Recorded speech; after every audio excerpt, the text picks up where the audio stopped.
സ്വപ്നങ്ങളുമായി കളിച്ചിരിയോടെ സ്കൂളിലെത്തിയ ഒരു 8ാം ക്ലാസ്സുകാരന് ആരുടെയൊക്കെയോ അശ്രദ്ധ കൊണ്ട് ജീവൻ നഷ്ടപ്പെട്ട വർഷമാണ് 2025.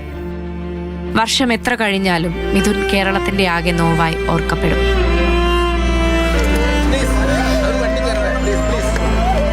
കൊല്ലം തേവലക്കര ബോയ്സ് സ്കൂളിലെ വിദ്യാർത്ഥിയായ മിഥുൻ സൈക്കിൾ ഷെഡിന് മുകളിലൂടെ കടന്നുപോകുന്ന വൈദ്യുതി കമ്പിയിൽ നിന്ന് ഷോക്കേറ്റ് മരിച്ചത് 2025 ജൂലൈ 17-നാണ്. കളിക്കിടെ സഹപാഠിയുടെ ചെരുപ്പ് ഷെഡിന് മുകളിൽ വീണപ്പോൾ അത് എടുത്തു നൽകാൻ ശ്രമിച്ചതാണ് മിഥുൻ.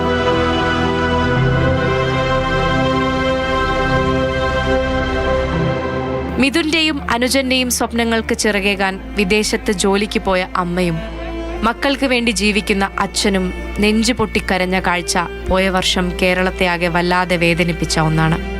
പരസ്പരം പഴിചാരി ഉത്തരവാദിത്തത്തിൽ നിന്ന് കൈയൊഴിഞ്ഞവർ വരും വർഷങ്ങളിലെങ്കിലും ഇത്തരം വീഴ്ചകൾ ആവർത്തിക്കില്ലെന്ന് ഉറപ്പുവരുത്തട്ടെ.